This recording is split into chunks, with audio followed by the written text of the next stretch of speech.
Peaceful greetings. I'm gonna find the peaceful greetings.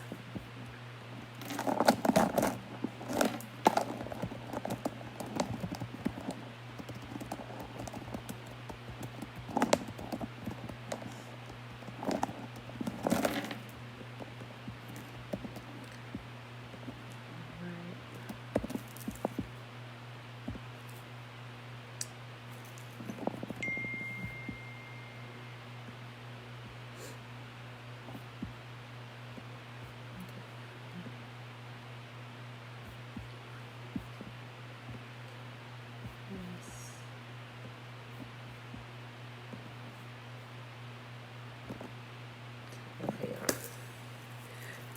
YouTube should be live now. Oh man, duh. Jeez. Let me just stop it right now. It's doing that thing. I'm gonna end the stream. So end it. Let's start it over. Hold on. Leave the site. It's doing that crazy thing we're doing. Start it over. Sorry, y'all.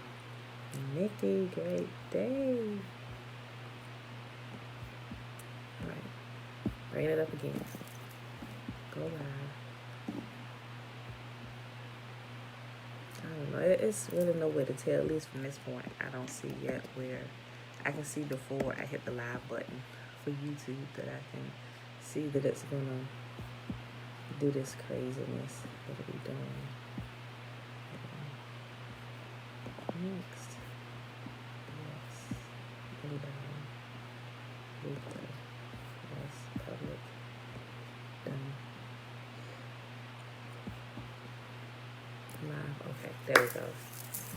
Alright. So it should be live now, y'all. Okay. Alright, y'all.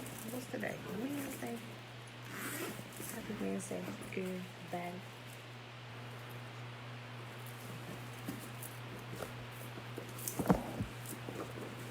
Hey, beautiful people. Let's see if we get through the last few pages of this book today. Happy Wednesday, happy Wednesday. It is August the 25th, 2021, day 242 of year 3 of reading through the books of the law and the prophets, and of the 3-year consecutive day count, day 9/11, 9/11, right? All right, y'all. So we're reading Daniel 5, 6, and 7. And we're going to pick up in Fossilized Customs where we left off at yesterday on page 357. All right, y'all. So let's go ahead and do the Shema. Okay.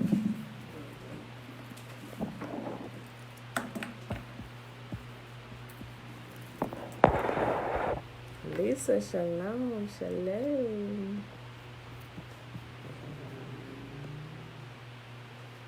Shayla, hey girl, hey. Alright, y'all. Remember the Shema is found in Deuteronomy chapter 6. And we start at verse 3. Remember, go read the whole chapter so you can see everything. I just kind of pulled all the meat and potatoes out. But it is a full chapter. So go read when you get a chance so you can see everything. I pulled just the gist of everything out, right? Keeping it in its proper context. Here. Therefore, O Israel, and observe to do it, that it may be well with you, and that you may increase mightily, as Yashua, the mighty one of our fathers, has promised us, in the land that flows with milk and honey. Hear, O Israel, Yashua, our mighty one, he is one. And when I say he is one, he's one God. He's not multiple. He's not a trinity. He's not a duality. He is one. He kept repeating this to his people. Remember, my people, I am one. I'm not scattered. Perfect unity. The same way you should be only united to me, right? A perfect marriage, right? Hear, O Israel, Yashua, our mighty one, he is one. And you shall love Yashua, your mighty one, with all your heart, with all your soul, and with all your might. And these words which I command you this day shall be in your heart. And you shall teach them diligently unto your children, and shall talk of them when you sit in your house, and when you walk by the way, and when you lie down, and when you rise up. And you shall bind them for a sign upon your hand, and they shall be as frontlets between your eyes. And you shall write them upon the posts of your house and on your gates. And Yahuwah commanded us to do all these statutes, to fear Yahuwah, our mighty one, for our good always, that he might preserve us alive as it is at this day. And Yahuwah commanded us to do all these statutes, to fear, I'm reading it over again, so that's good anyway. To fear Yahuwah, our mighty one, for our good always, that he might preserve us alive as it is at this day. And it shall be our righteousness if we observe to do all these commandments before Yahuwah, our mighty one, as he has commanded us. All right, so Dream Sky Lover, hey girl, hey. Mom, Shalom, Ali, Shalom. All right, y'all, let's pull this up.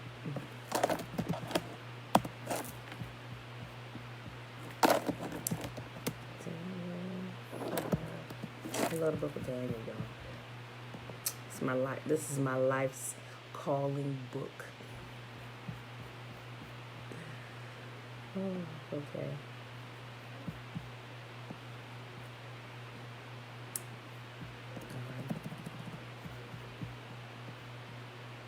All right. Daniel chapter 5.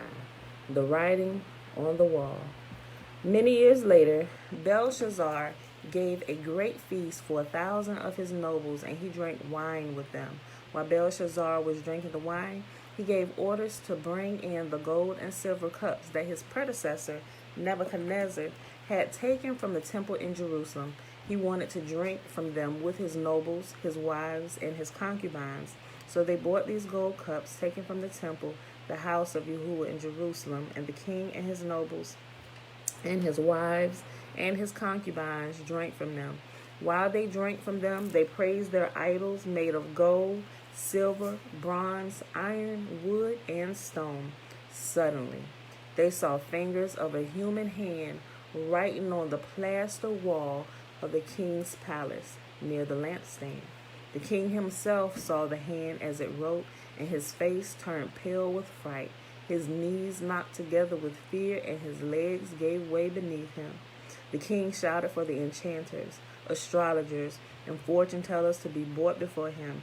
He said this to the wise men of Babylon: "Whoever can read this writing and tell me what it means will be dressed in purple robes of royal honor and will have a gold chain placed around his neck.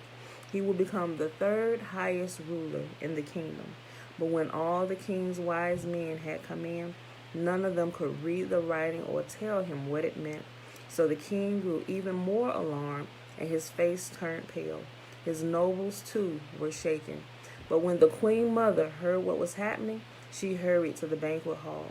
She said to Belshazzar, "Long live the king. Don't be so pale and frightened. There is a man in your kingdom who has within him the spirit of the holy gods. During Nebuchadnezzar's reign, this man was found to have insight, understanding, and wisdom like that of the gods. Your predecessor, King Nebuchadnezzar, made him chief over all the magicians, enchanters, astrologers, and fortune tellers of Babylon. This man Daniel, whom the king named Belteshazzar, has exceptional ability and is filled with divine knowledge and understanding. He can interpret dreams, explain riddles, and solve difficult problems. Call for Daniel, and he will tell you what the writing means." Okay, so Daniel explains the writing. So Daniel was brought in before the king. The king asked him, "Are you Daniel, one of the exiles brought from Judah by my predecessor, King Nebuchadnezzar? I have heard that you have the spirit of the gods within you, and that you are filled with insight, understanding, and wisdom. My wise men and enchanters have tried to read the words on the wall and tell me their meaning, but they cannot do it. I am told that you can give interpretations and solve difficult problems. If you can read these words and tell me their meaning, you will be clothed in purple robes of royal honor, and you will have a gold chain placed around your neck. You will become the third highest ruler in the kingdom." Daniel answered the king, Keep your gifts or give them to someone else. But I will tell you what the writing means. For what Daniel was so wise in doing this, let me tell you something. You can tell Daniel could not be bought, right? O king, keep all your gifts, right? Give them to somebody else. But I will tell you what this means, right? Because Daniel knew where his help came from. If you don't solve the money issue in your life, you will have a purchase price down the line, especially when Yahuwah tries to use you. You will be able to be bribed, which we know is a big no-no. Because if you can be bribed, you can be bribed to screw with prophecies, screw with the truth. And we don't need that. We need the pure, unadulterated truth, right? Daniel answered the king, keep your gifts or give them to someone else. But I will tell you what the writing means. Your Majesty, the Most High God gave sovereignty, majesty, glory, and honor to your predecessor, Nebuchadnezzar.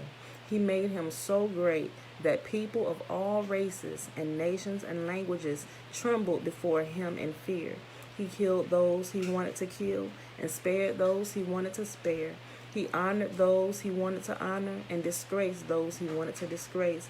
But when his heart and mind were puffed up with arrogance, he was brought down from his royal throne and stripped of his glory. He was driven from human society.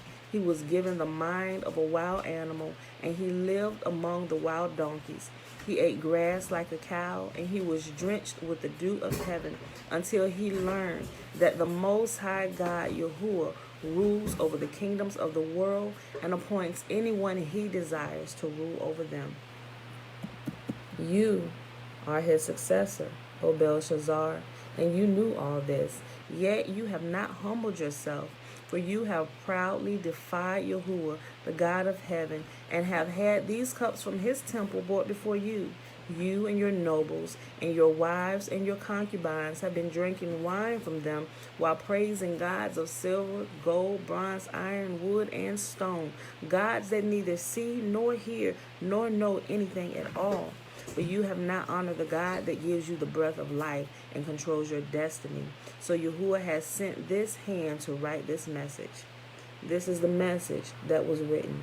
Many, many tekel parson. This is what these words mean. Many means numbered. Yahuwah has numbered the days of your reign and has brought it to an end. Tekel means weighed. You have been weighed on the balances and have not measured up. Parson means divided. Your kingdom has been divided and given to the Medes and Persians. Then at Belshazzar's command, Daniel was dressed in purple robes, and a gold chain was hung around his neck, and he was proclaimed the third highest ruler in the kingdom. That very night, Belshazzar, the Babylonian king, was killed, and Darius the Mede took over the kingdom at the age of 62. Second chapter for the day. Daniel chapter 6. Daniel in the lion's den. Ooh. Look, when we get done reading the book of Daniel, y'all, we're going to go to the Sefer, and we're going to get these missing chapters of Daniel. It's labeled Bel and Dragon and Susanna, right? Y'all heard me the last couple times. I read this when I first got the Sefer. When I saw this in there, I was still kind of like a spooky Christian, right? I'm like, Bel and the Dragon. Oh my gosh, I done ordered some kind of book of witchcraft. But look, I had the Sefer Bible for months after I went through the table of contents and realized, like, oh, yep, I done ordered the wrong thing. Look, and I done prayed the prayer. Y'all was so silly. Let me tell you, I prayed this prayer after I opened it up. It was because how I was raised in the church. The church should teach you to be scared of everything instead of going to do your due diligence and check stuff out. I was so scared after I only got through the table of contents. When I saw Bel and the Dragon, I'm like, oh, what is this book out of order? I was like, oh, I closed it up. It came with the little zip cover, so I zipped it up. And I put it downstairs in like the back of my bookcase, and I prayed this prayer. I'm like, Father, first of all, I really, really felt like you told me I needed to order this particular Bible. I said I did. I said, but I just got through the table of contents, and it looked like some kind of witchcraft in this book. And I ain't trying to speak curses into my soul or on my household. I said, so I need you to confine this book and everything that's in it, just like confine it. I ain't gonna throw it away yet. I said, but I need you to quarantine this Bible Don't let anything that's in it seep out into my house. Y'all, I was silly. It took me, after I finished that prayer, I can imagine y'all was like, would y'all look at this girl? I can imagine y'all doing that so many times with me, right? So a few months later, it kept like poking at me. Girl, go get that darn Bible. Go get the Bible. Go get the Bible. Go to the chapters of Building a Dragon. Look. So when I finally worked up the courage to actually open it up to the section of the book of Building a Dragon, I realized, oh my gosh, to my delight and utter surprise, I realized that they were missing chapters of the book of Daniel, right? And also after Bell and the Dragon, Susanna. It's like it's missing chapters of the book of Daniel or the scroll of Daniel, right? And when you read that, it gives clarity to some of the things that happens in the book of Daniel as well. So I just want to say that. But when we get done with these 12 chapters of Daniel, we're going to go right to the Sefer, and we're going to read those chapters. They're really, really short books. Okay. I just wanted to say that. Okay. Daniel in the lion's den. And this is going to, it also talks about Daniel being in the lion's den and how Habakkuk was actually alive. You know, the book of Habakkuk in the Bible. Habakkuk was actually alive during Daniel's time, and he knew, well, he didn't know till Yahuwah told him that Daniel was in the lion's den. So there is a blurb in there about this and what happened while he was in the lion's den, and how Habakkuk came to Daniel while he was there. How the Spirit of Yah took Habakkuk to Daniel. It's so good, y'all. If y'all got it, just go. If y'all ain't read it, go read it. We read it last time, but I don't remember which video it was. I probably named it something with Daniel in the lion's den when I read that portion in the Sefer that talks about this. So if you can't wait till we get to it in a couple days, and just go find that video sometime last year. All right. Just go scroll, click on videos on my channel, and just scroll through the videos until you see Daniel Lion's Den or something like that. Right? You'll find it. Daniel in the lion's den. Darius the Mede decided to divide the kingdom into 120 provinces, and he appointed a high officer to rule over each province. The king also chose Daniel and 2 others as administrators to supervise the high officers and protect the king's interests. Daniel soon proved himself more capable than all the other administrators and high officers. Because of Daniel's great ability, the king made plans to place him over the entire empire.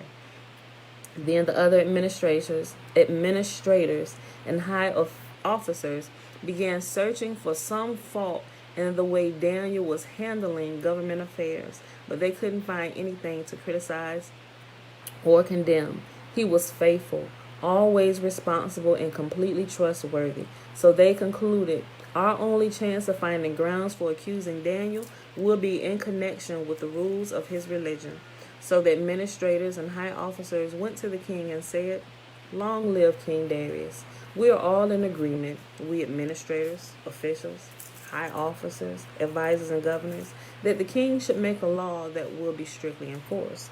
Give orders that for the next 30 days, any person who prays to anyone, divine or human, except you, your majesty, will be thrown into the den of lions. And now, your majesty, issue and sign this law so that it cannot be changed, an official law of the Medes and the Persians that cannot be revoked.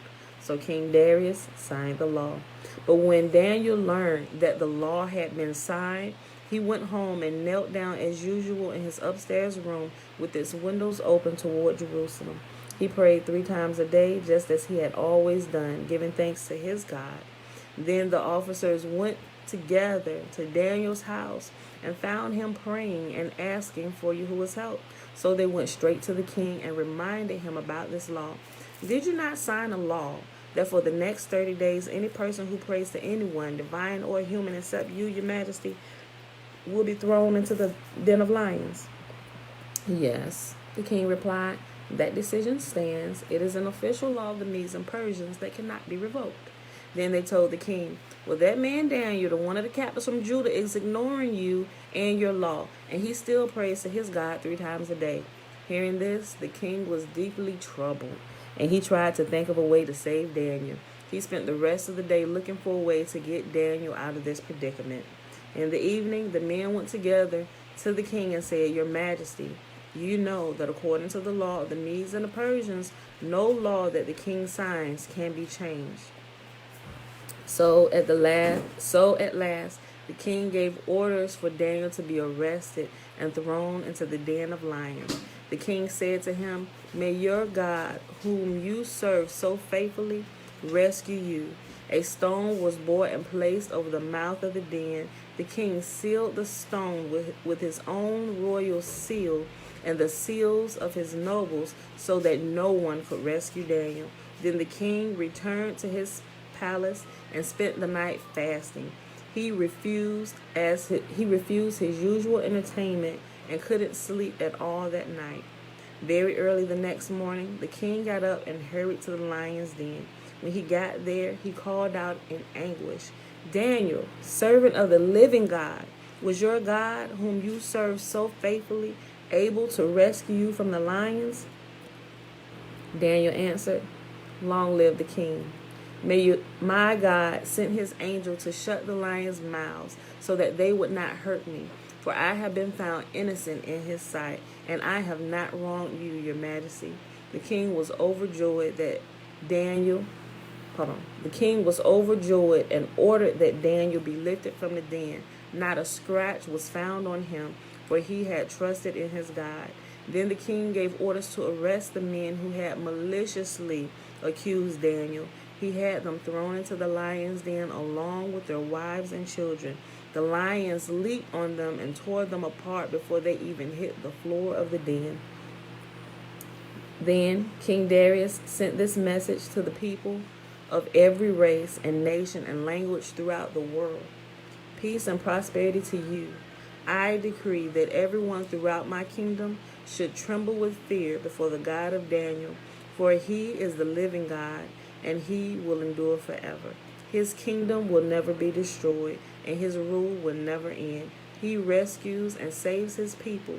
He performs miraculous signs and wonders in the heavens and on the earth. He has rescued Daniel from the power of the lions. So Daniel prospered during the reign of Darius and the reign of Cyrus the Persian. Last chapter for the day. I'm really tempted to go get it and read this portion from when Habakkuk came. Hold on. Give me 1 second. Let me see if I can grab it so I can finish the story with Daniel. Hold on.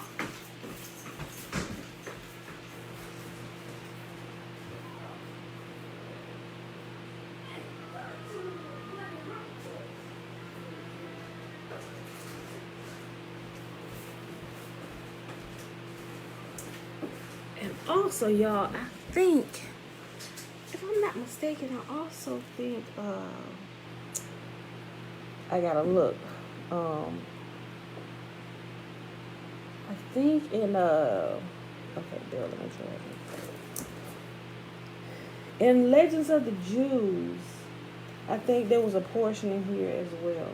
Hold on.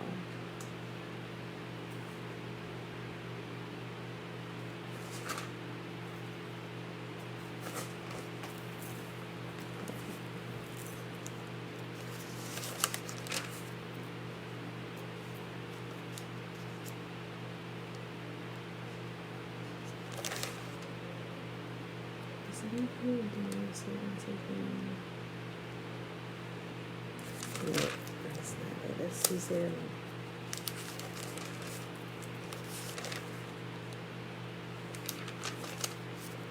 Hold on, y'all.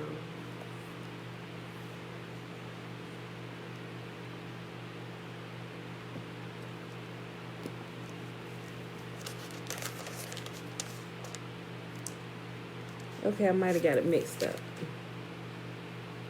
Which one? Hold on.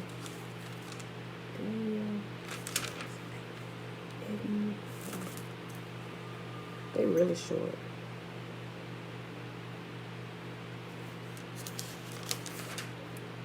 I'm gonna have to look for it. It might be in Legends of the Jews, y'all. It's Susanna. Where is the part? Because I know I got to highlight. This is not highlighted in here. Well, let me finish reading. Shucks, we might just read this today. Anyway, but there is, hold on. I'm going to have to run my search on my electronic one to find it, y'all. Hold on. Let me finish reading this. Daniel's vision of 4 beasts. Earlier, during the first year of King Belshazzar's reign in Babylon, Daniel had a dream and saw visions as he lay in his bed. He wrote down the dream, and this is what he saw. In my vision that night, I, Daniel, saw a great storm churning the surface of the great sea, with strong winds blowing from every direction. Then 4 huge beasts came up out of the water, each different from the others.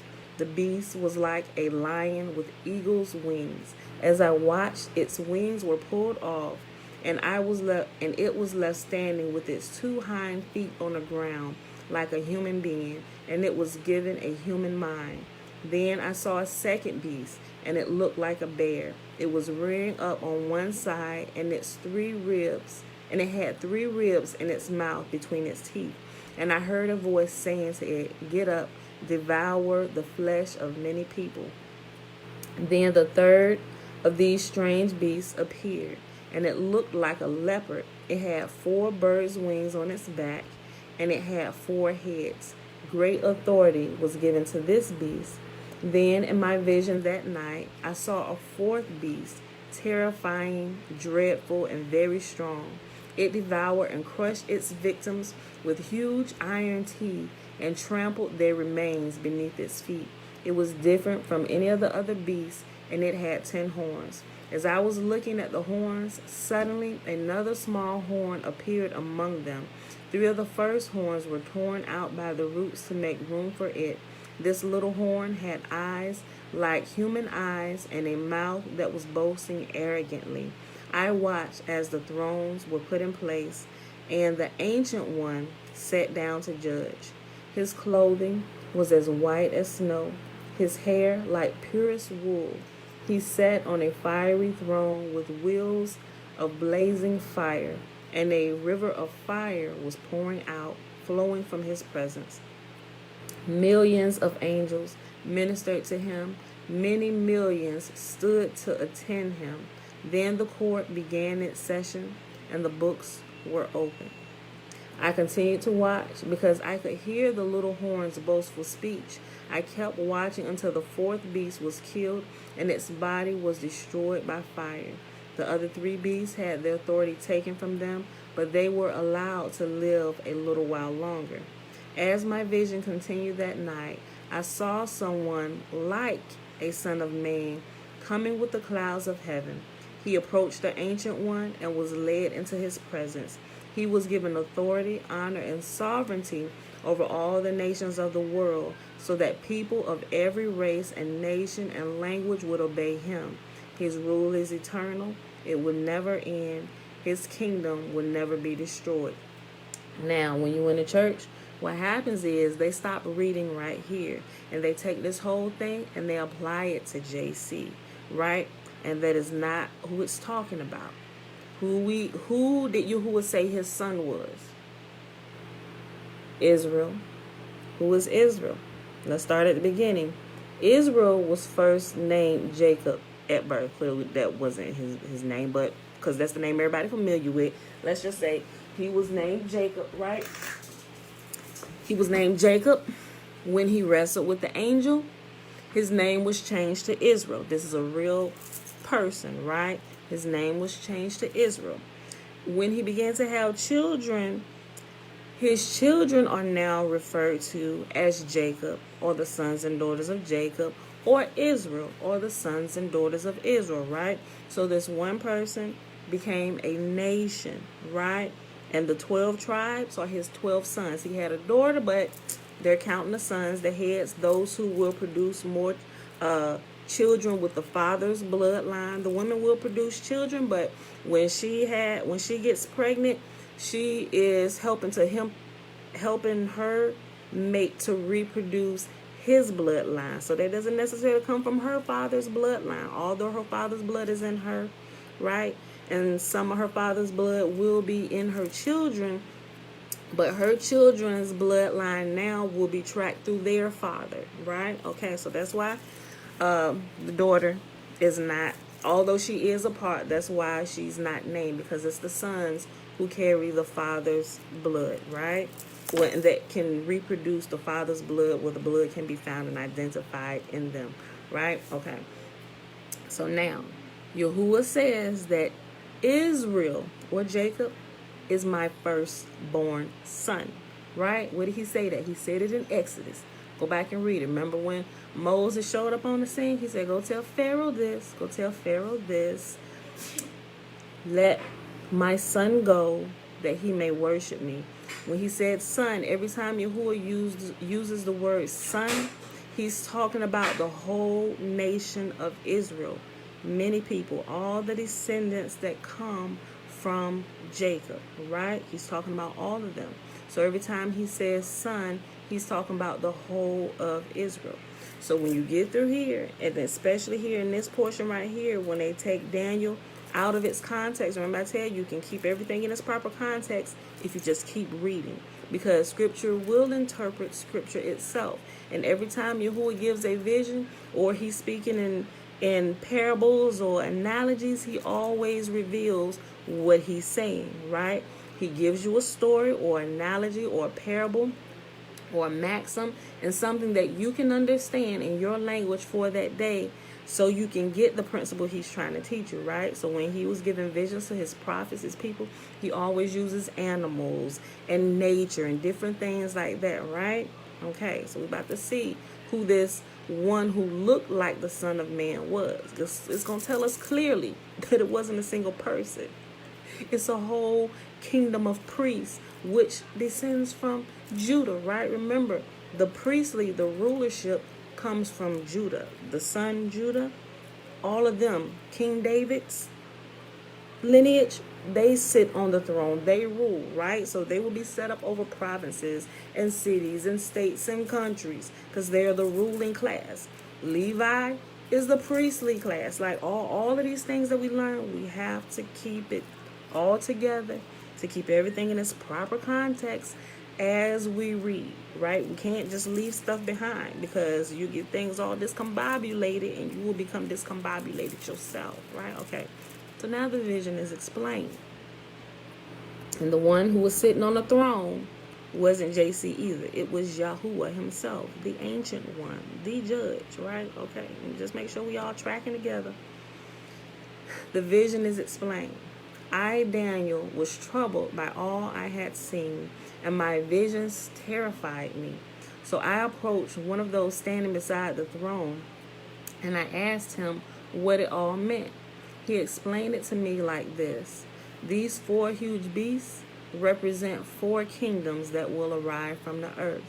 But in the end, the holy people of the Most High will be given the kingdom, and they will rule forever and ever. Going back up. Let's go back up. Let's look at it together, right? Verse 13. As my vision continued that night, I saw someone like a son of man coming with the clouds of heaven. He approached the Ancient One and was led into his presence. He was given authority, honor, and sovereignty over all the nations of the world, so that the people of every race and nation and language would obey him. His rule is eternal. It will never end. His kingdom will never be destroyed. Go back down. Let's keep reading a little further. I, Daniel, the vision is explained. I, Daniel, was troubled by all I had seen, and my visions terrified me. So I approached one of those standing beside the throne, and asked him what it all meant. He explained it to me like this. These 4 huge beasts represent 4 kingdoms that will arise from the earth. And clearly we know this 4th beast is the beast Rome system. That's the 4th beast that's ruling. The beast, right? Daniel's beast, the beast system, right? The mark of the beast, the system we in, Rome ruling, right? That's the 4th kingdom. But in the end, the holy people, or the one who looked like the Son of Man, the holy people of the Most High will be given the kingdom, and they will rule forever and ever. Then I wanted to know the true meaning of the fourth beast, the one so different from the others and so terrifying. It had devoured and crushed its victims with iron teeth and bronze claws, trampling their remains beneath its feet. I also asked about the 10 horns on the fourth beast's head and the little horn that came up afterward and destroyed 3 of the other horns. This horn had seemed greater than the others, and it had human eyes and a mouth that was boasting arrogantly. As I watched, this horn was waging war against Yahuwah's holy people and was defeating them until the Ancient One, the Most High, came and judged in favor of his holy people. Yes. Yes, it is. Yeah, we'll be going shortly, right? Listen. As I watched, this horn was waging war against Yahuwah's holy people and was defeating them until the Ancient One, the Most High, came and judged in favor of his holy people. Then the time arrived for the holy people to take over the kingdom. Pause. Let's go back up to all the way when it was talking about the Ancient One, right? Right. Verse 9.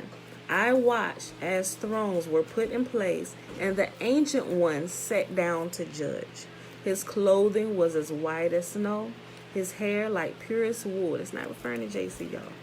He sat on a fiery throne with wheels of blazing fire, and a river of fire was pouring out, flowing from his presence. Millions of angels ministered to him. Many millions stood to attend him. Then the courts began its session, and the books were opened, right? I continued to watch because I could hear the little horn's boastful speech. I kept watching until the fourth beast was killed and its body was destroyed by fire. The other 3 beasts had their authority taken from them, but they were allowed to live a little while longer. As my vision continued that night, I saw someone like the Son of Man coming with the clouds of heaven. He approached the Ancient One and was led into his presence. He was given authority, honor, and sovereignty over all the nations of the world, so that people of every race and nation and language would obey him. His rule is eternal. It will never end. His kingdom will never be destroyed. Right? So all you got to do is just kind of go back and forth, right? And you will see that it's Yahuwah who came. He sat and he began to rule, began to dole out, and began to administer judgment, right? Listen. Let's go back down here to 21. As I watched, this horn was waging war against Yahuwah's holy people and was defeating them until the Ancient One, the Most High, came and judged in favor of his holy people. Then the time arrived for the holy people to take over the kingdom, meaning the kingdom was given to all the holy people, an eternal kingdom that would never end, and they ruled forever. That's Yahuwah's people, right? Then he said to me, verse 23, this fourth beast is the fourth world power that will rule the earth. It will be different from all the others. It will devour the whole world, trampling and crushing everything in its path. Its 10 horns are 10 kings who will rule that empire. Then another king will arise, different from the other 10, who will subdue 3 of them. He will defy the Most High and oppress the holy people of the Most High. He will try to change their sacred festivals and laws, and they will be placed under his control for times and half a time. This is Antiochus Epiphanes, y'all. If you read Maccabees, first Maccabees, we'll see all of that. Matter of fact, we're going to read that first book so we can see. When we get to the end of Daniel, we're going to read that first chapter as well. Maccabees has 4 books. If you've never read it, go read the whole thing. It'll take you a couple days, or you could read it all in a day, just depending on how much time you got and, how fast you read, right? Okay. But then the court will pass judgment, and all his power will be taken away and completely destroyed. Then the sovereignty, power, and greatness of all the kingdoms under heaven will be given to the holy people of the Most High. His kingdom will last forever, and all rulers will serve and obey him. That was the end of the vision. I, Daniel, was terrified by my thoughts, and my face, Isaiah, and my face was pale with fear, but I kept these things to myself. All right, beautiful people. So that is our reading for today. Give me 1 second. Let me see. Let me pull out the Legends of Jews real quick to see if that portion is Daniel.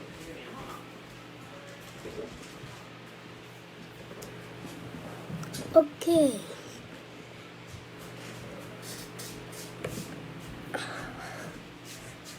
Don't listen to Isaiah.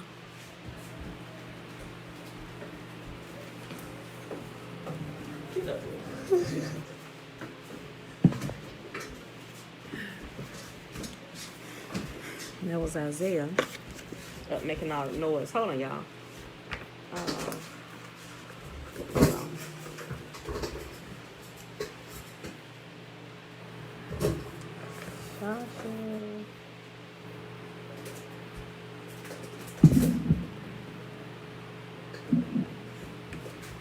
Hold on, y'all.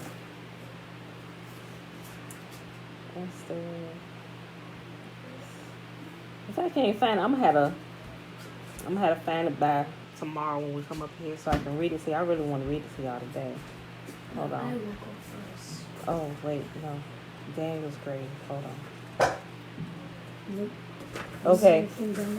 Oh yeah, so the video. Okay, I found it. Okay. Nebuchadnezzar, a beast. Okay, so no, I actually read it. Yes, baby. Really go first. I did.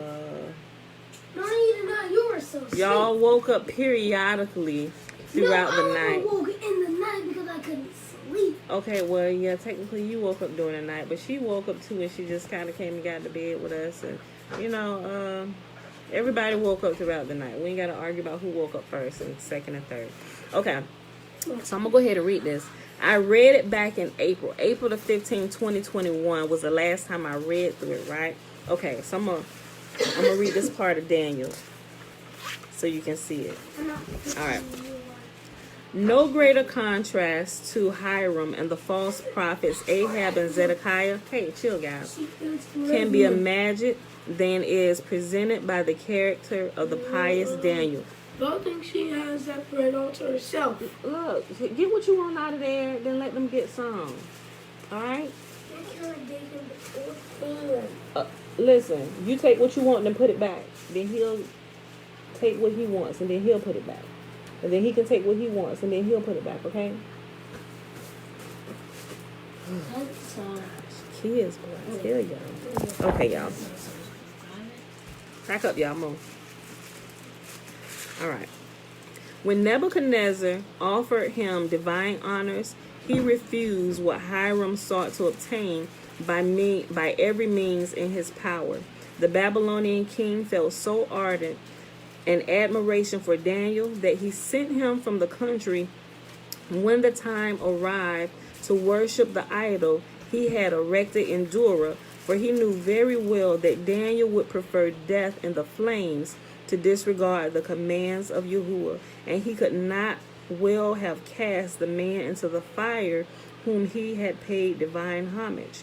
Moreover, it was the wish of Yashua that Daniel should not pass through the fiery ordeal at the same time as his three friends, which was, we read it yesterday, Shadrach, Meshach, and the bad Negro, right? Remember they was going through the fiery furnace? Y'all got to read this. It's so good. Look, okay. Moreover, it was the wish of Yashua that Daniel should not pass through the fiery ordeal at the same time as his three friends, in order that their deliverance might not be ascribed to him. In spite of all this, Nebuchadnezzar endeavored to persuade Daniel by gentle means to worship an idol. He had the golden diadem of the high priest inserted into the mouth of an idol, and by reason of the wondrous power that resides in the holy name, or Yahuwah's holy name inscribed on the diadem. Remember I told you that the statue was animated. It wasn't just a statue like we see statues today, but the people, when they heard the sound of the flute and the lyre and the harps, the statue was actually animated, and it frightened the crap out of the people. And they was like, oh, and everybody fell down and worship. We ain't about to die, right? And so, but Daniel was like, I know the secrets. I know what y'all doing. Y'all using magic. And anything that the name of Yahuwah is inscribed on will give it power. And so that's what Daniel knew, right? And so he knew that they were tricking the people. They all knew. Y'all have to go read through this. Everybody knew the power of Yahuwah's name. And once you really understand that, you'll understand a lot of stuff that was written in the New Testament on, especially in the book of Acts, on why they were beaten and they were commanded to never use the name. It wasn't the name of Jesus. It was the name of Yahuwah. They were forbidden to ever use his name, because all Israel had to do was to call on the name of the mighty one that they worship, and Yahuwah always showed up for us. That's why it's so important that we know his name, right? There are so many scriptures all throughout the Old Testament where Yahuwah is talking about his very own name, not the name of a son or a prophet or anybody else that came in his name, but his very own name. He said, I am jealous over my own name, right? For my own reputation, I'm not going to do this, or I'm going to do this, and all the world is going to know that I am the only living God, right? Whew, boy, y'all better get this. Listen. Moreover, it was the wish of Yahuwah that Daniel should not pass through the fiery ordeal at the same time as his three friends, in order that their deliverance might not be ascribed to him. In spite of all this, Nebuchadnezzar endeavored to persuade Daniel by gentle means to worship an idol. He had the golden diadem of the high priest inserted into the mouth of an idol, and by reason of the wondrous power that resides in the holy name ascribed on a diadem, the idol gained the ability to speak. And it said the words, I am thy God. Thus were many seduced to worship the image. But Daniel could not be misled so easily. He secured permission from the king to kiss the idol. Laying his mouth upon the idols, he adjured the diadem in the following words. So although it looked like he was kissing the idol, he was actually talking to the diadem that was put into the idol's mouth that held the name, that had the name of Yahuwah inscribed on it. So he got close to it. He said, listen here. Look. But Daniel could not be misled so easily. He secured permission from the king to kiss the idol. Laying his mouth upon the idols, he adjured the diadem in the following words. I am but flesh and blood, yet at the same time a messenger of Yahuwah. I therefore admonish thee, take heed that the name of the Holy One, blessed be he, may not be desecrated, and I order thee to follow me. So it happened, when the heathen came with music and song to give honor to the idol, it emitted no sound, but a storm broke loose and overturned it. On still another occasion, Nebuchadnezzar tried to persuade Daniel to worship an idol. This time, a dragon that devoured all who approached it, and therefore was adored as a god by the Babylonians. Daniel had straw mixed with nails fed to him, and the dragon ate and perished almost immediately. All this did not prevent Daniel from keeping the welfare of the king in mind continually. Hence, it was that when Nebuchadnezzar was engaged in setting his house in order, he desired to mention Daniel in his will as one of his heirs. But the Hebrew refused with the words, far be it from me to leave the inheritance of my fathers for that of the uncircumcised. Remember, Daniel could not be bribed, right? No, king, keep your gifts. Nebuchadnezzar died after having reigned 40 years, as long as King David. The death of the tyrant brought hope and joy to many a heart, for his severity had been such that during his lifetime none dared laugh, and when he descended to Sheol, its inhabitants trembled, fearing that he had come to reign over them too. However, a heavenly voice called to him, go down and be thou laid down with the uncircumcised. The interment of this great king was anything but what one might have expected. Okay. And for this reason, during the 7 years spent by Nebuchadnezzar among the beasts, his son Evil Merodach ruled in his stead. So remember yesterday we read when King Nebuchadnezzar lost his mind and he went to live like a beast among the field where hair grew on his back and his nails grew long like eagle claws, right? While he was gone, his son was ruling. The interment of this great king was anything but what one might have expected, and for this reason, during the 7 years spent by Nebuchadnezzar among the beasts, his son, Evil Merodach, ruled in his stead. Nebuchadnezzar reappeared after his period of penance and incarcerated his son for life. When the death of Nebuchadnezzar actually did occur, Evil Merodach refused to accept the homage the nobles brought him as the new king because he feared that his father was not dead, but had only disappeared as once before and would return again. To convince him of the groundlessness of his apprehension, the corpse of Nebuchadnezzar, badly mutilated by his enemies, was dragged throughout the streets. Shortly afterward occurred the death of Zedekiah, the dethroned king of Judah. So remember this story. If y'all were here, remember when they invaded, King Zedekiah was ruling, right? And they put out his eyes and stuff, right? Okay. Shortly afterward occurred the death of Zedekiah, the dethroned king of Judah. His burial took place amid great demonstrations of sympathy and mourning. The elegy over him ran thus: Alas, that King Zedekiah had to die, he who quaffed the lees, Lees, the lees, with all the generations before him accumulated. Zedekiah reached a good old age, for through it was in his reign that had Zedekiah reached a good old age, for though it was in his reign that the destruction of Jerusalem took place, yet it was the guilt of the nation, not of the king, that had brought about the catastrophe. Right? Okay. So I'm gonna finish reading. This is gonna be our extra reading for the day, y'all. I just gotta read this to y'all. Okay, and it's picking up where we read today and Daniel. All right. So the many tekel, right? Both Parson. When Yahuwah resolved to take revenge upon Babylon for all the sufferings it had inflicted on Israel, he chose Darius and Cyrus as the agents of vengeance. Cyrus, the king of Persia, and his father-in-law Darius, the king of Media, together went up against Belshazzar, the ruler of the Chaldeans. The war lasted a considerable time, and fortune favored the first one, then the other, until finally the Chaldeans won a decisive victory. To celebrate the event, Belshazzar arranged a great banquet which was served from the vessels taken out of the temple at Jerusalem by his father. While the king and his guests were feasting, the angel sent by Yahuwah put many tekel of parson on the wall, Aramaic words and Hebrew characters written with red ink.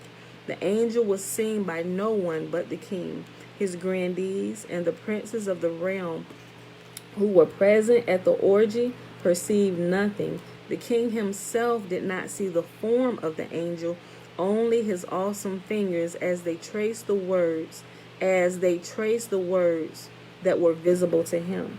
The interpretation given to the enigmatical words by Daniel put an end to the merrymaking of the feasters.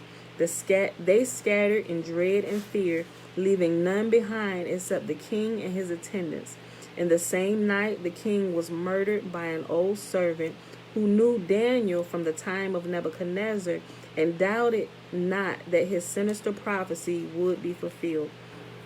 With the head of King Belshazzar, he betook himself to Darius and Cyrus and told them how his master had desecrated the sacred vessels, told them of the wonderful writing on the wall, and of the way it had been interpreted by Daniel. The two kings were moved by his recital to vow solemnly that they would permit the Jews to return to Palestine and would grant them the use of the temple vessels. They resumed the war against Babylonia with more energy, and Yahuwah vouchsafed them victory. They conquered the whole of Belshazzar's realm, and took possession of the city of Babylon, whose inhabitants, young and old, were made to suffer death.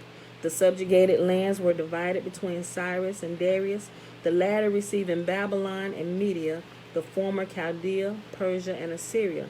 But this is not the whole story of the fall of Babylon. The wicked king Belshazzar arranged the banquet at which the holy vessels were desecrated in the 5th year of his reign, because he thought it wholly certain then that all danger was past the realization of Jeremiah's prophecy, foretelling the return of the Hebrews to Palestine at the end of 70 years of Babylonian rule over them. Of course, we read about that in the regular canonized Bible, right? Nebuchadnezzar had governed 25 years, and evil Merodach 23, leaving 5 years in the reign of Belshazzar for the fulfillment of the appointed time. Not enough that the king scoffed at Yahuwah by using the temple vessels, he needs must have the pastry for the banquet, which was given on the 2nd day of the Passover festival, made of wheaten flour finer than that used on this day for the Omer in the temple. Punishment followed hard upon the heels of the atrocity. Cyrus and Darius served as doorkeepers of the royal palace on the evening of the banquet. They had received orders from Belshazzar to admit none, though he should say he was the king himself. Belshazzar was forced to leave his apartments for a short time, and he went out unnoticed by the 2 doorkeepers. On his return, when he asked to be admitted, they found him dead, even when he was asseverating that he was the king. And apparently the king didn't realize these were 2 kings, the king of Media and Persia, who were posing as doorkeepers to take him out. Bruh, hold on. Okay, here we go. Daniel under the Persian kings. And here we go. When we get into the day, y'all. Daniel left Belshazzar and fled to Shushtar, where he was kindly received by Cyrus, who promised him to have the temple vessels taken back to Jerusalem, provided Daniel would pray to Yahuwah to grant him success in his war with the king of Mosul. Yahuwah gave Daniel's prayer a favorable hearing, and Cyrus was true to his promise. Now Daniel received the divine charge to urge Cyrus to rebuild the temple. To this end, he was introduced to Ezra and Zerubbabel. To this end, he was introduced to Ezra and Zerubbabel the king. Ezra then went from place to place and called upon the people to return to Palestine. Sad to say, only a tribe and a half obeyed his summons. Indeed, the majority of the people were so wroth against Ezra that they sought to slay him. He escaped the peril to his life only by a divine miracle. Daniel, too, was exposed to much suffering at this time. King Cyrus cast him into a den of lions because he refused to bow down before the idol of the king. For 7 days Daniel lay among the wild beasts, and not a hair of his head was touched. Now, and when we read in scripture, remember how I tell you that the Holy Bible, the canonized 66 books of the Bible, is really just a summary of the bigger story where they didn't include everything, right? So when you read it here, it just looked like Daniel was in there just overnight, but he wasn't. He was in there a whole week, right? Which is why when the king had all his advisors and stuff who lied to him or who influenced him to make this unrevocable decree and had Daniel tossed into the lion's den, that's why when them and their families were tossed in, they were devoured before they hit the bottom, because these lions were hungry. But they didn't touch Daniel. Look. Daniel, too, was exposed to much suffering at this time. King Cyrus cast him into a den of lions because he refused to bow down before the idol of the king. For 7 days Daniel lay among the wild beasts, and not a hair of his head was touched. When the king at the end of the week found Daniel alive,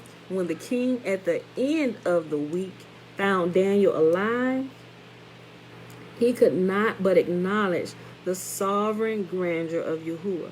Cyrus released Daniel and instead had his calumniators thrown to the lions. In an instant, they were rent in pieces. Hold on.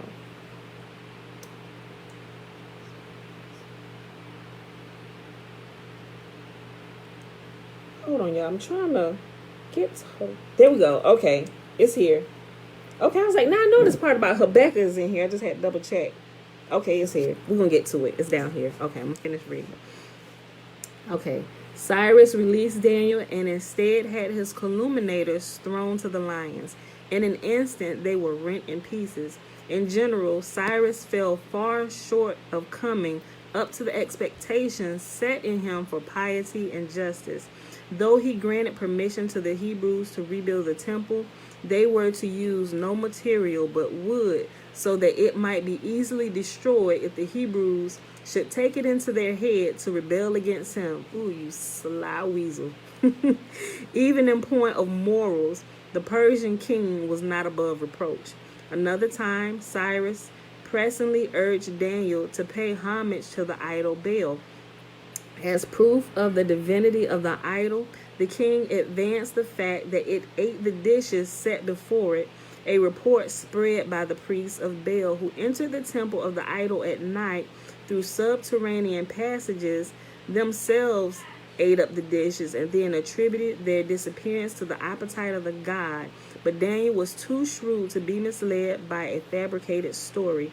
He had the ashes strewn upon the floor of the temple, and the footprints visible the next morning convinced the king of the deceit practiced by the priests. And this right here, these couple sentences, is a short summation of what the book of Baal and the Dragon is actually about, right? Because tomorrow we're going to read that, Baal and the Dragon, and it's going to give details on what he just said. That's what Baal and the Dragon is all about. The dragon is Baal, right? It's one of the idols that they had set up and they worship, and they tricked the king. They said, no, this idol is living. He's eating all the food and sacrifices we're bringing and setting before him, right? And so that's why Cyrus was like, nope, Daniel, my God lives. Daniel's like, no, king, my God lives, and let me prove to you that your people lying to you and your God is really no God at all, right? And so Daniel, in his wisdom that Yahweh had given him, he said, let's do all this. And he said, and I want you, king, I want you to seal this door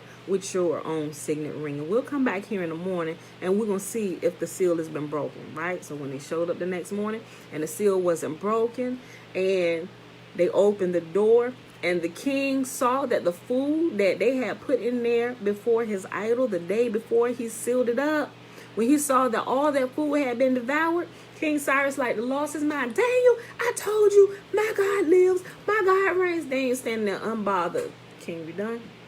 You done? King, are you done? He said, okay, you done? You done giving your praises? Now that you're done, I need you to direct your eyes to the floor. And we'll pick up there tomorrow on what he saw. But Daniel was too shrewd to be misled by a fabricated story. He had ashes strewn upon the floor of the temple, and the footprints visible the next morning convinced the king of the deceit practiced by the priests. Pleasant relations did not continue to subsist forever between Cyrus and Darius. A war broke out between them. Remember, this is father and son. Cyrus and Darius. A war broke out between them, which Cyrus lost life and lands. Fearing Darius, Daniel fled to Persia, but an angel of Yahuwah appeared to him with the message, fear not the king, not unto him will I surrender thee. Shortly afterward, he received a letter from Darius reading as follows, come to me, Daniel, fear not. I shall be even kinder to thee than Cyrus was. Accordingly, Daniel returned to Shushtar and was received with great consideration by Darius. One day, the king chanced to remember the sacred garments brought by Nebuchadnezzar out of the temple at Jerusalem to Babylon. They had vanished, and no trace of them could be discovered. The king suspected Daniel of having had something to do with their disappearance. It booted little that he protested his innocence. He was cast into prison.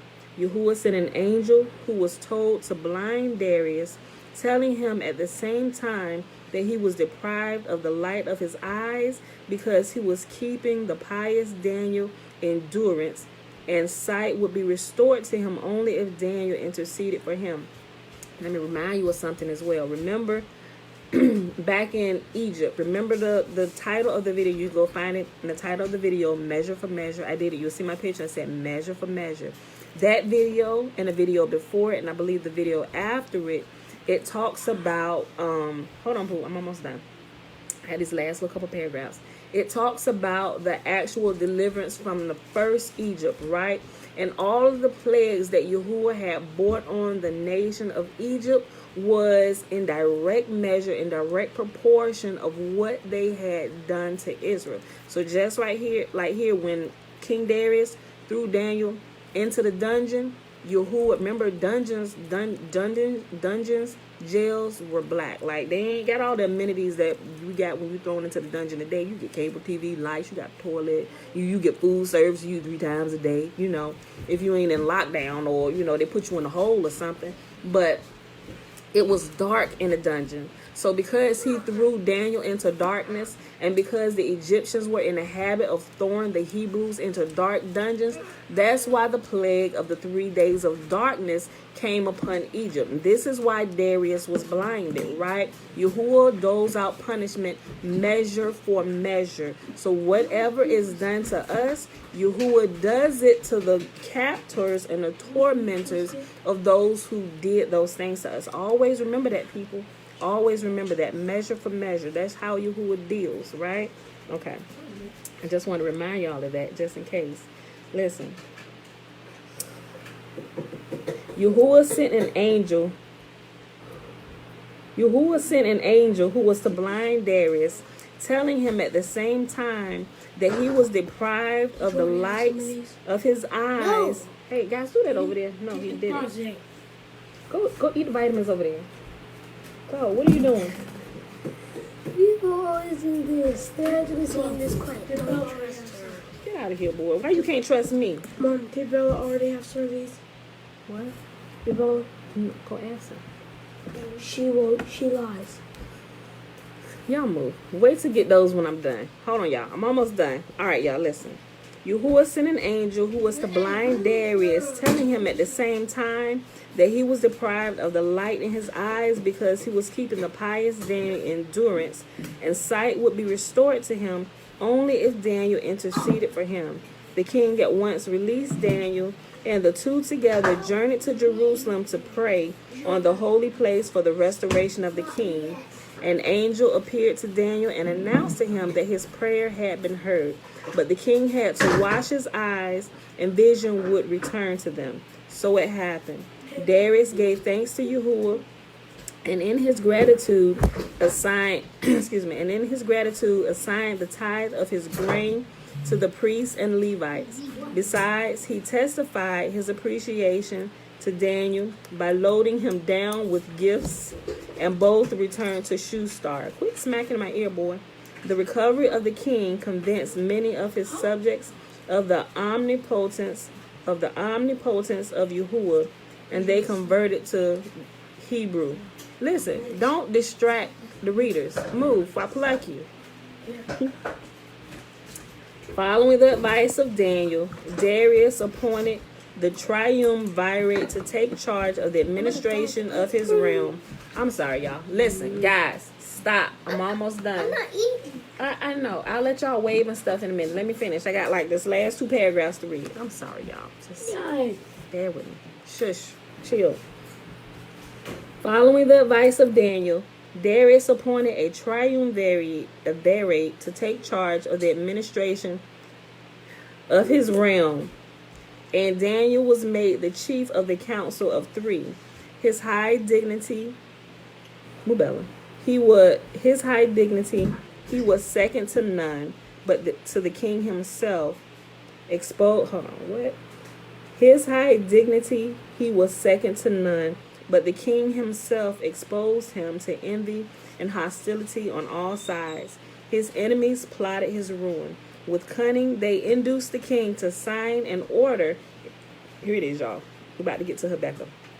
With cunning, they induced the king to sign an order attaching the penalty of death to prayers addressed to any god or any man other than Darius.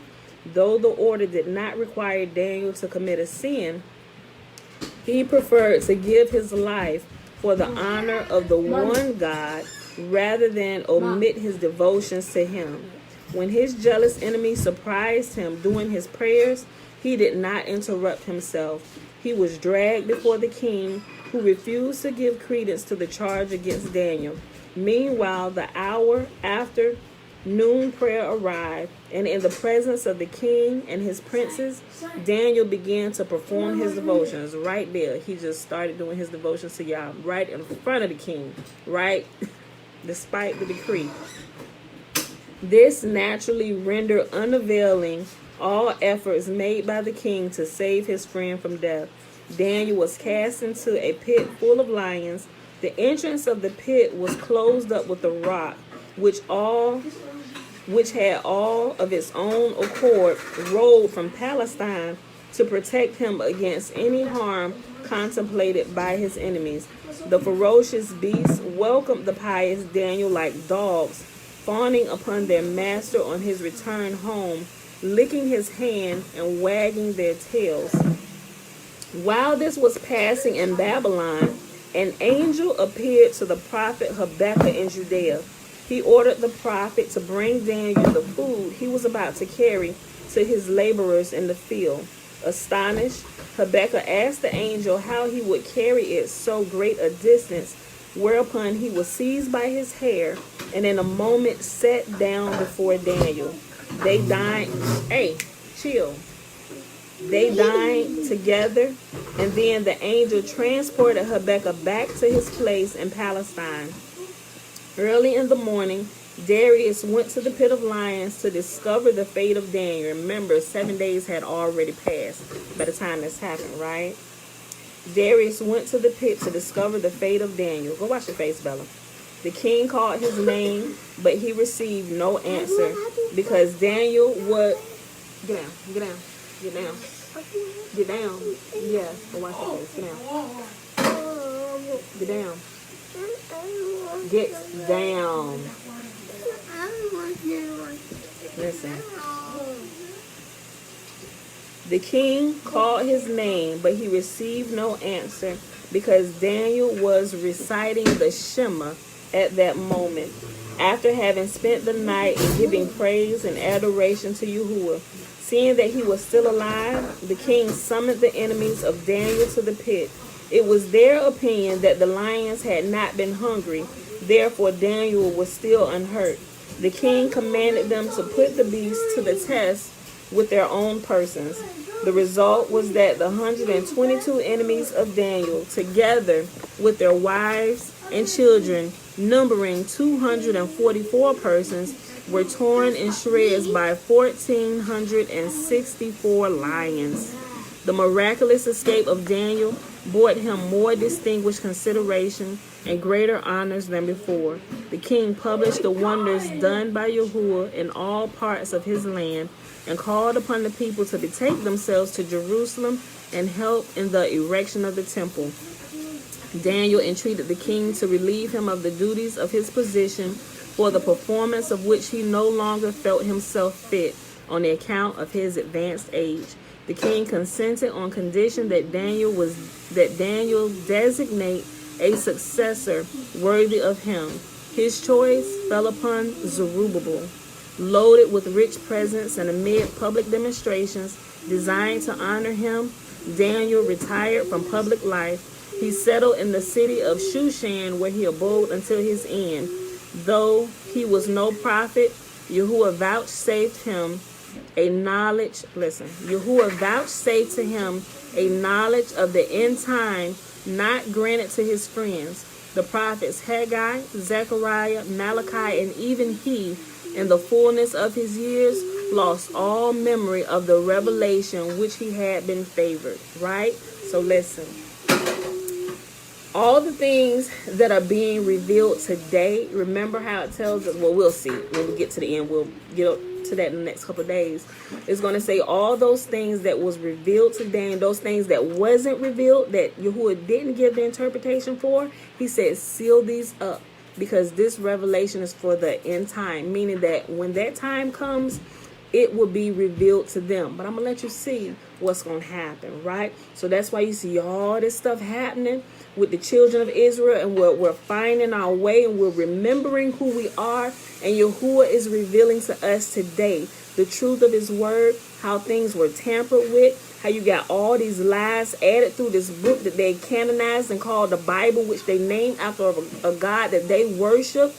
In Babylon, that's what the Bible is named after, and it's taking some of the holy writings or some of the scriptures and the lives and the detail from some of the prophets throughout Israel, and they put it together, and they added lies. They added lies into the priesthood. They added lies into everything from the old all the way to the new, right? And it's only those who are really sincere about seeking Yah and seeking his face. And I can tell y'all from personal experience, right? You can just read and read and read. Now, reading, it'll bring some understanding, so you can understand all the characters and everything. But revelations of the truth and 11 is not really illuminated to you until you, I'm going to just say it like this, until you really begin to add some fasting to your life, right? Because a lot of the wisdom that I have and a lot of things that I glean, I get it while I'm fasting. I kid you not, right? And that's a principle that they teach you in the New Testament. Although it's a parable and stuff, I'll give them credit for that. They put some good stuff in there that you can still use. There's principles underlying fasting, right?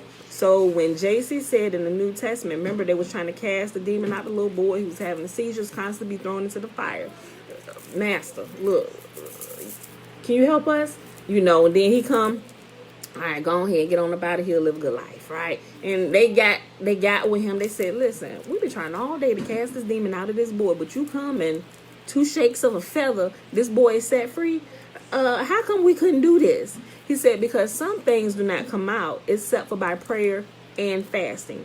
It wasn't that the boy who was demon possessed or the one who was experiencing all the problems, it wasn't him who needed to fast, although he could, but he was a child, right? At that point, you can, if you're possessed of different things, you can yourself fast and be delivered. But somebody who is helping you through deliverance, it was his disciples he was talking to. You can't just lay your hands on them and pray, right? Your life has to go up another level where you can see what's happening, and then you can talk directly to the entity that is causing this uproar in their life. He said this type of pollution or this type of possession, it doesn't come out except for by prayer and fasting from the one who has come to cast it out, right? So wisdom will come to you on how to deal directly and very specifically with a situation when you begin to fast. You have to deny yourself those things that causes your flesh to be comfortable, right? And wisdom doesn't come until you begin to do that,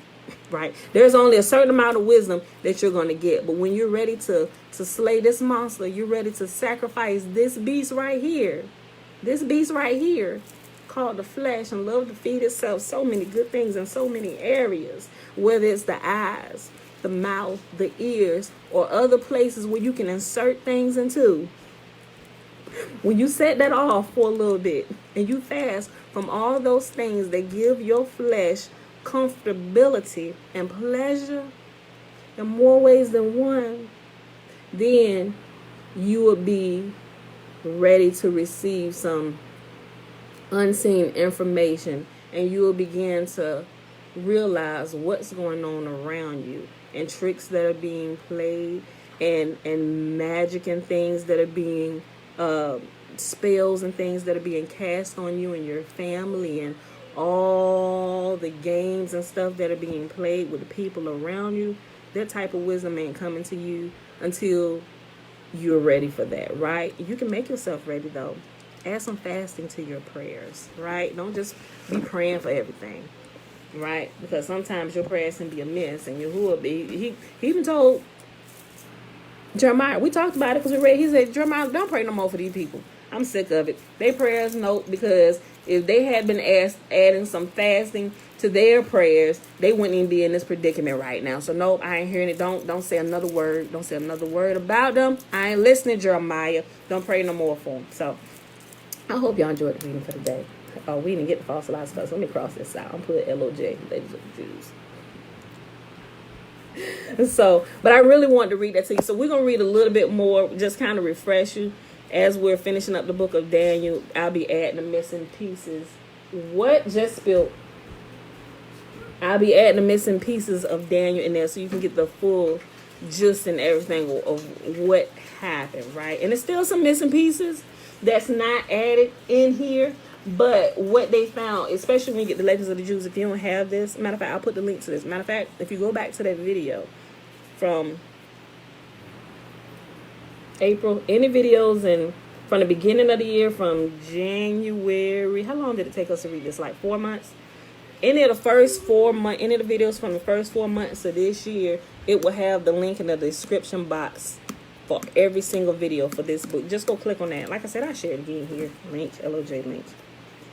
And you can go get a copy of this. And it has the link to where if you don't want to purchase a copy of it, you can just pull it up online, right? You can just go to the website and the entire book is what? It was over 500 pages?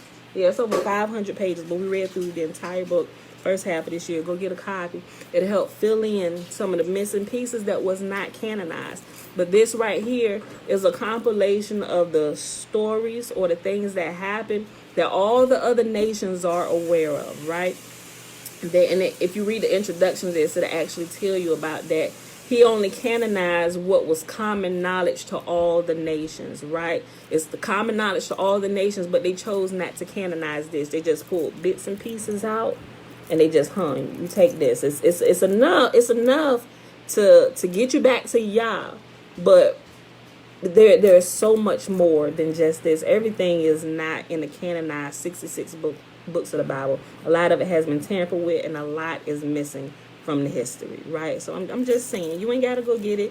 I ain't getting paid for recommending these things. I'm just sharing with y'all the resources I come across that has helped me a lot and that I know to be of value and a true. And I give you the same links I purchased mine from. But I try, if it's a free link, I try and share with you the free links. So those who can't afford to go purchase it, at least you can find it online, right? All right, y'all. So with that being said, it is Wednesday, August the 25th, 2021, day 242 of year 3 of reading through the books of the law and the prophets, another 3-year consecutive day count, day 911. We read Daniel 5, 6, and 7, and we read the portions from the Legends of the Jews that wasn't canonized to get a bigger story of what was happening, going on in Daniel's time, right? So now I'll share the link for that as well. So I'll share the website link so you can click on it, and if you want to go read over it again for yourself, you can just go right to it. It's the whole section about Daniel. Matter of fact, with the link that I share, it has a table of contents, so if you want to just jump right to it, you can, right? And also it has all the stuff about the first Exodus is divided up into sections. So if you know the sections of the Bible pretty well, you will know which volume to go to. So what we read in Daniel was in volume 4. Yeah, it's in volume 4. But it's all in that same website. It's really thick. It's 4 volumes put together. All right, y'all. So with that being said, let's go ahead and do this blessing. And I seen, hold on, I'll go back and, I think somebody left me a comment. I'll go back and check it in a bit. Hold on. Let's do this blessing. Because I know we over our time today. I know, y'all. I'm sorry. But I really wanted to read that. If you got to go to work, go to work. Don't be stealing time from Caesar. Render unto Caesar what is due unto him. Give to Yah what belongs to him. This is recorded. You can come back and watch this, y'all. Don't have me getting y'all in trouble. Y'all supposed to be on the clock for the man. Remember, the first 21 verses of Numbers chapter 6 is a Nazirite vow. Man or woman can take it. Verse 22, and Yahuwah spake unto Moses, saying, Speak unto Aaron and unto his sons, saying, On this wise you shall bless the children of Israel, saying unto them, Yahuwah will kneel before us, presenting gifts, and will guard us with a hedge of protection. Yahuwah will illuminate the wholeness of his being towards us, bringing order, and he will provide us with love, sustenance, and friendship. Yahuwah will lift up his wholeness of being and look upon us, and he will set in place all we need to be whole and complete.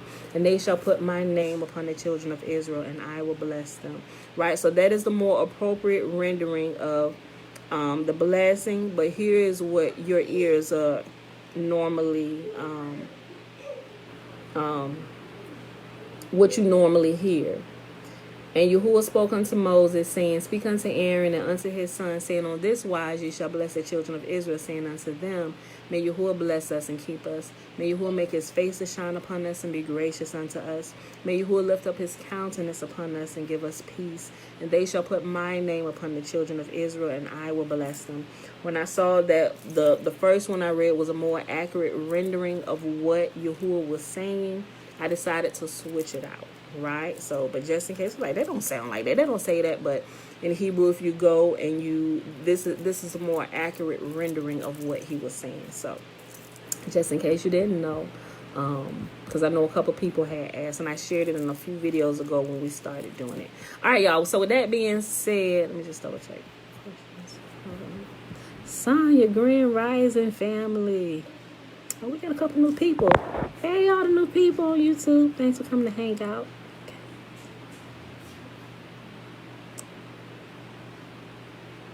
Amen, Ali. Shalom. Auntie Belinda Brown. Grand Rising. Joy. Shalom. Dan. Peace and blessings.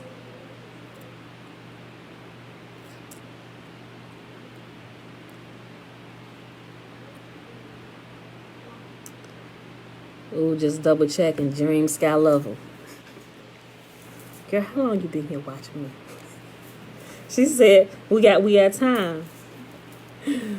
Yeah, I can send that to you, Joy. She said, I like the way you say the blessing. Can you send that to me? Yeah. And I'll post it again. I'll pin it in the comment section. What time we at? An hour and 24 minutes. Listen. Dream Sky Lover asked me, y'all. She said, just double checking, do you believe in Yashua is the Messiah? This is how I explain this, y'all, based on what Yahuwah has said. Okay. Now everybody doesn't necessarily agree with me, and I understand that. I used to believe it the way a lot of people believe it today until I really started reading over and over and over again, and I started fasting, and I started realizing some stuff. I'm like, wait a minute, hold on, this don't say that, this don't say this, right? Okay, so now first we got to identify who Yahuwah said the Messiah was, right?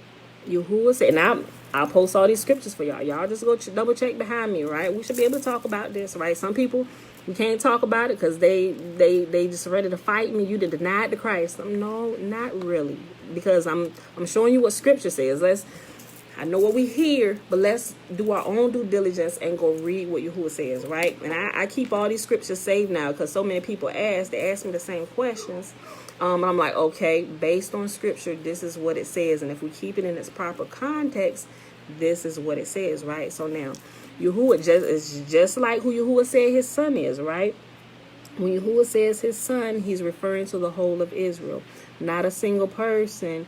It's referring to the entire nation. What you begin to know as you begin to take time and read through the scriptures, what the Old Testament says when it's talking about nations of people, when you get to the New Testament, it takes those nations of people and condenses it into one person, right?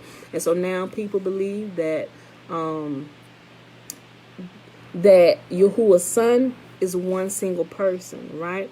And even in the Old Testament, when Yahuwah uses a singular form, if you keep reading and watch him, how he explains the dreams and the visions that he gives to people, he expands and he interprets what he said to you, just like what we did with Daniel. Like he saw one that looked like the Son of Man, and he was given the kingdom to rule, and his kingdom was eternal and it was forever, right? But if you get down to the dream and interpret it, that one who looked like the Son of Man was who? The saints of the Most High. Not one person, but the entire nation of people. It was all Yahuwah's people. They were ruling and reigning with Yah. Not ruling and reigning with Christ. But I get the terminology. People, different terminologies. We can't agree on terminologies. But it's Yahuwah's people ruling and reigning with him, right? Okay, so now that we understand that and we know who the Son is, it's the same thing with who the Messiah is, the true Messiah. Yahuwah said, I am Israel's Messiah. He said, all of you were sold into captivity, so nobody can come get you but me, right? And there's a whole host of scriptures where he constantly keeps repeating that I am your Savior. I am your Redeemer. I am the one who is going to come save you, right? So now that we see all those, we also must look at some of the other things that is being taught a little wrong, right? It's the sacrifices, right? I know that this is hard for some people to take sometimes, but it's right there in your face if you would read it. With the sacrifices, right? When you get into the New Testament, there is this human sacrifice that happened with JC. Now, they crucified him on the cross and everything, but when you hear teachers teach this in the church, they say he was a Passover lamb. They started adding a bunch of stuff where you don't necessarily read that in the New Testament. Say he was crucified and he was rose and all that stuff, but all that stuff about the Passover lamb and all this foreshadowing, some stuff Paul said. Paul was a slick talker, talking out the side of his mouth sometime, and I don't necessarily agree with everything that Paul said because it goes against what Yahuwah has said, right? And I noticed that because I spent years living in the Old Testament, right? I spent these last few years living in the Old Testament just like I spent the first half of my life living in the New Testament, and only the New Testament. I go back and check the Old Testament, but I wasn't really doing my true due diligence with making sure it all lined up until a few years ago, right? I'm like, wait a minute, there are some things that are not quite right here. What is going on, right? So I'm saying all this dream so you can kind of get to where I'm going, right? So do I believe that Yeshua is Messiah? I believe that Yahuwah is the Messiah, just like he said right now. With that being said, he is the Messiah, and he does use people here on the earth. But who he uses to deliver his people, as you can see his pattern throughout all scripture, he doesn't bring somebody, not saying that he can't, but let's just look at his MO and how he operates. Who he uses to deliver his people every time they need to be delivered is somebody who is within the nation, who was born and who is currently alive in that generation, i.e. Moses. Then you got Esther. Then you got Nehemiah. You got Ezra. You got all of these who are Messiah types or Messiah figures, right? They can be labeled as Messiahs or deliverers, or even through the books of Judges and Kings. It's always somebody that Yahuwah raises up from the midst of the people who are in that current bondage, and he uses them. He fills them with his spirit and the wisdom on what to do to lead the people out and to return them home, right? So all of these things, right? We can talk about it. I may not be 100% right. I'm sure I have some things wrong, but at least we can talk about it, right? Iron sharpens iron. So I believe that Yahuwah is the Messiah. Now, when we talk about JC a little bit more, some people, they just change his name, right? Because we know hardhead, shalom. So we know that they changed his name, and people want to argue that the J didn't exist. It wasn't Jesus. It was Yeshua. It was Yahweh or Yahushua. Okay, I get it, right? We don't need to argue that for real. I mean, I used to until I really understood. I'm like, man, we worried about the wrong thing, right? But we also have to look at what Yahuwah, now we look at the Messiah and what's going to happen, and what Yahuwah says is going to happen when his people is delivered from the last and final captivity, right? What are some things that Yahuwah said would happen? Now we have to look at all these things in light when we look at Jesus or Yeshua, Yahushua, whatever you want to call him. We have to look and see, did he fit any of these things that Yahuwah said would happen when he comes to deliver? Can we honestly say he fulfilled any of those things that Yahuwah laid out? No, he hasn't. He hasn't. First of all, we're still in captivity. That's a big one right there. Okay, so what happened when you came? What did you teach us when you came. Now, there are some things that can be gleaned. There really are, right? There are some things that can be gleaned from the story in the New Testament of Jesus. It really can. There are some good principles that you can glean from there, right? But as him being the Messiah, I would ask you, what did he fulfill? Matter of fact, what did Yahuwah say would happen? You tell me what Yahuwah said would happen. You can find it. It's not hidden. It's in plain sight. You can go in the Old Testament, read through the books of the prophets, right? Read through all the books of the prophets. Go through Glean. You can even just do a quick scripture reference search, right? And tell us those things and if he fulfilled any of those things. He didn't. So what was his purpose? What did he do? Right? If we hop over to Isaiah, matter of fact, we can use one of the main chapters where church teaches you. This is a foretelling of JC, even the Isaiah chapter 7, where they say this is a foretelling of the virgin birth. All of that stuff is wrong. All of that is wrong. That is not what those things are, because all of those chapters actually give the interpretation of what happened. It wasn't a virgin, right? We know the virgin birth story. They use Isaiah chapter 7 and but that's wrong. They interpret it wrong.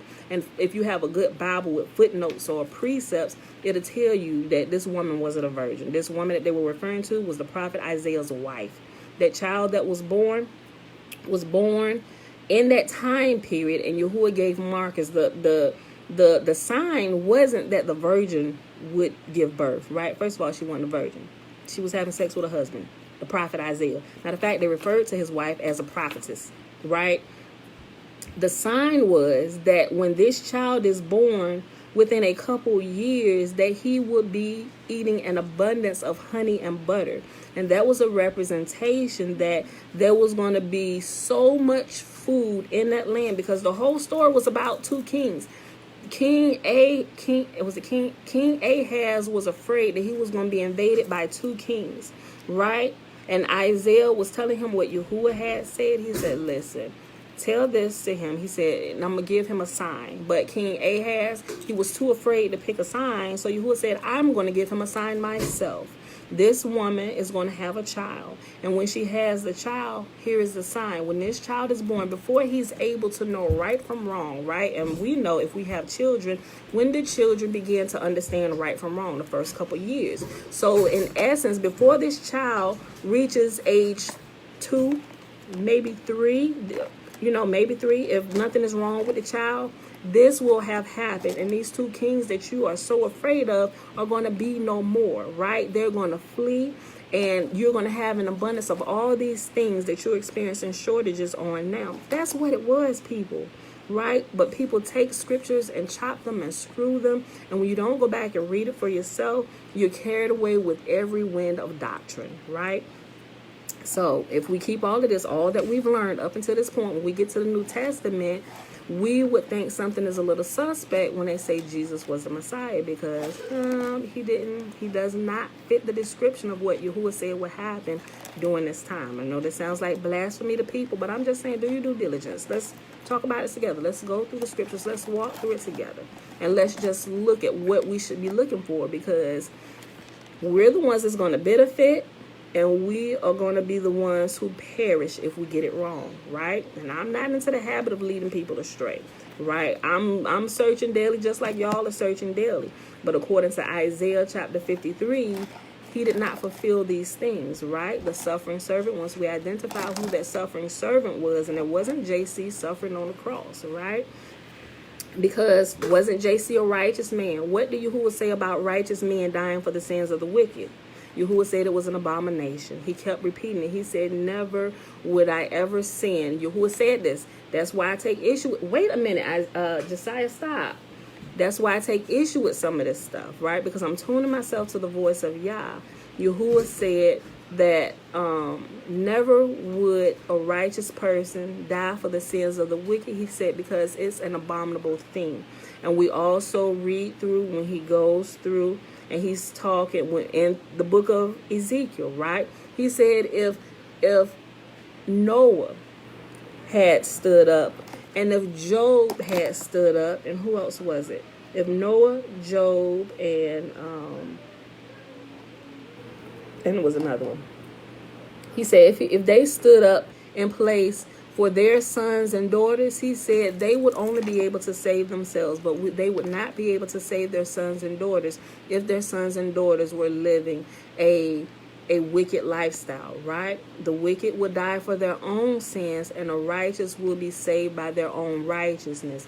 But if the wicked turn away from their wickedness and begin to live righteous lives, then they would live, right? But if the righteous turn away from their righteousness and begin to live wickedly, none of what they did previously, living a righteous life, would be accounted to them. They would die in their sins if they do not repent and return, right? So when you get to Isaiah chapter 53, the suffering servant, if you read down further, and it starts giving you an interpretation of what it said at the beginning portion of the suffering servant, kings shut their mouths at what they began to find out, and how Yahuwah stands up for his people, right?